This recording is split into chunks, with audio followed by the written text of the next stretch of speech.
Pour être en mesure de se soigner de manière digne, on a besoin de professionnels qui soient dans des bonnes conditions.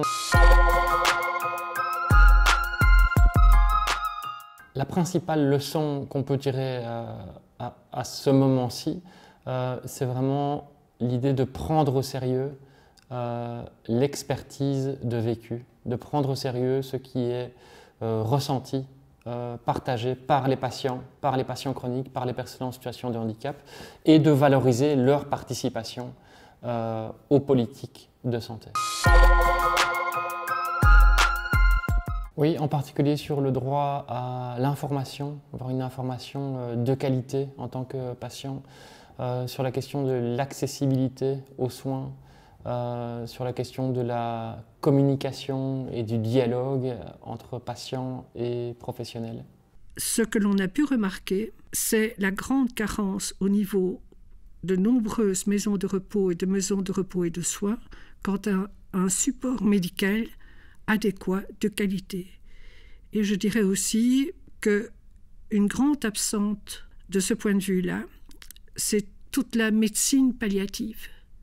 Car en fait, dans certaines situations, ce qu'il eût fallu faire, c'était apporter des soins de confort, apporter par exemple aussi de l'oxygène.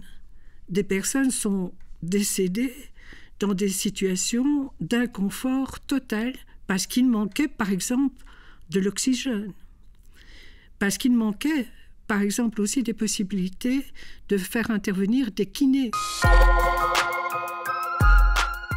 Les malades Huntington sont des gens qui ont besoin essentiellement de routine. Tout le temps, faire la même chose au même moment et bien les habituer.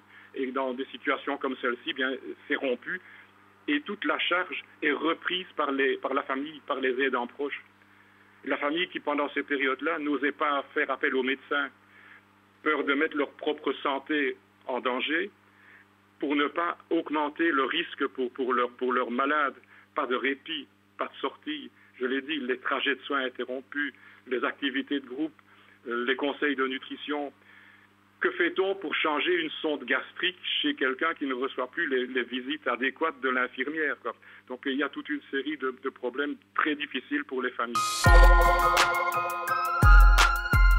On entend souvent des discours, oui, il faut participer, oui, il faut impliquer le patient, mais ici, on voit bien que de manière très concrète, il y a vraiment l'occasion de transformer le système de santé pour que toutes les personnes fragilisées, toutes les personnes en difficulté à cause de leur pathologie, à cause de leur handicap, ont l'occasion de partager ce qu'elles vivent et surtout de faire des propositions pour que le système change de manière très concrète en termes d'accessibilité, en termes d'information, de transparence et de qualité des soins. Pour exercer une capacité, pour devenir acteur, pour être en mesure de se soigner de manière digne, on a besoin de professionnels qui soient dans des bonnes conditions, on a besoin d'un monde hospitalier qui soit dans des bonnes conditions, on a besoin de médecins généralistes, de médecins, on va dire, qui soient aussi tout à fait, on va dire, en mesure d'être à l'écoute. Et plus largement, on a besoin d'un système